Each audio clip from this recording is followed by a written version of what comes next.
Birileri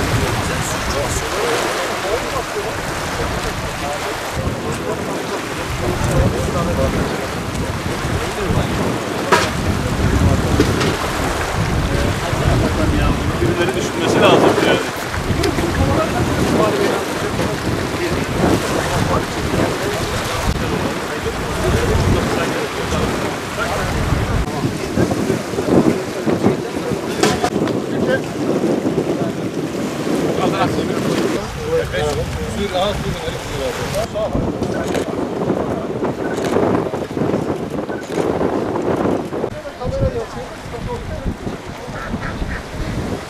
Parmak bastı diyor ki ördekler diyor, bunlar diyor kapatın. Geri gelsek hep bir şekilde. Onları sağladı önce onları hadi oluyor.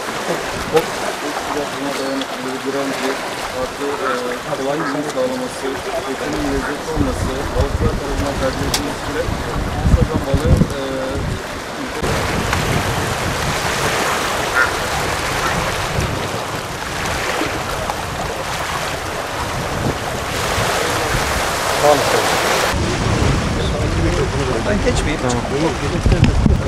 Evet kıymetli arkadaşlar, bugün ilimizde iç sulardaki balıkçılığın gelişimi için Şanlıurfa üretme tesisinden getirdiğimiz 1 milyon adet sazan balığını iç sularımıza bırakmış olduk. Şu anda Profesör Doktor Veysel Eroğlu Ulusu Barajı'ndayız ve barajımıza 500 bin adedi bıraktık. Diğer 500 bin adedi de eş zamanlı olarak şimdi Alkumru Barajı'na bırakıyoruz.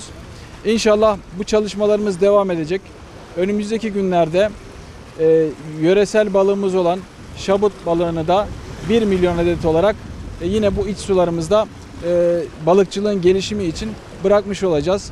Bu vesileyle emeği geçen başta Tarım Orman İl Müdürlüğümüzü olmak üzere Tarım Bakanlığımıza, emeği geçen bütün arkadaşlarımıza şükranlarımızı arz ediyoruz. Tabii ki ilimiz aynı zamanda iç sular açısından da zengin.